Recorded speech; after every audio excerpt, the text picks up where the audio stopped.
ગિરનારી મહારાજની જય. જુનાગઢના ધીંગી ધરતીમાં શિવરાત્રીના મહાશિવરાત્રીના મેળાની તૈયારીઓ આપણે તો કરીએ જ છીએ જવા માટે, પણ 2 મહિનાથી અમારી પોલીસ જુનાગઢ પોલીસ પરિવાર છે એ 2 મહિનાથી મહેનત કરતા હોય આપણી વ્યવસ્થા કેમ જળવાય, આપણે કેમ હેરાન ન થાય એના માટે તો આ વખતે એણે આધુનિક ટેકનિકનો ઉપયોગ કરી અને અદભુત આપણા માટે કામ કર્યું છે. જુનાગઢ પોલીસે કે એક QR કોડ તૈયાર કર્યો છે. દરેક ગુજરાતના કોઈ જિલ્લામાંથી આપણે આવતા હોય, કોઈ પણ આવે તો જુનાગઢના મેન દ્વારે આપ આવો ત્યાં એક QR કોડ રાખેલો છે અને સ્કેન કરશું એટલે વોટ્સએપ ખુલશે. વોટ્સએપમાં હાય લખશો એટલે તમે તમારો પસંદગી કરી શકશો. જે જિલ્લામાંથી હશો તે એ જિલ્લાનું લખશો એટલે તમારું ગૂગલ મેપ ખુલી જશે. જે જગ્યાએ આપણે પાર્કિંગ કરવાનું છે તો આ જરૂર ઉપયોગ કરજો.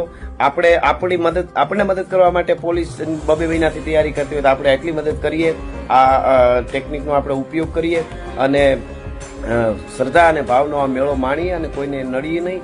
આપણે સરસ રીતે આપણું પાર્કિંગ કરી શકીએ. જુનાગઢ પોલીસને પણ અભિનંદન આપું છું અને એની સાથે સાથે ગૂગલ મેપ ખુલશે એ ખાસ ભૂલાય નહીં. આપણે મારા વિડીયામાં પણ આ લિંક QR કોડ નાખવામાં આવશે. આ વિડીયામાં છેલ્લે એને સ્કેન કરશો એટલે વોટ્સએપ આવશે, એમાં હાય લખશો એટલે તમારી પસંદગીનું તમે જિલ્લાનું નામ લખશો એટલે પછી છેલ્લે તમારું મેપ ખુલી જશે. ત્યાં તમારે ગાડી પાર્કિંગ કરવાની છે. અભિનંદન જુનાગઢ પોલીસ. જય જય ગરવા ગિરનાર. જય ગિરનાર.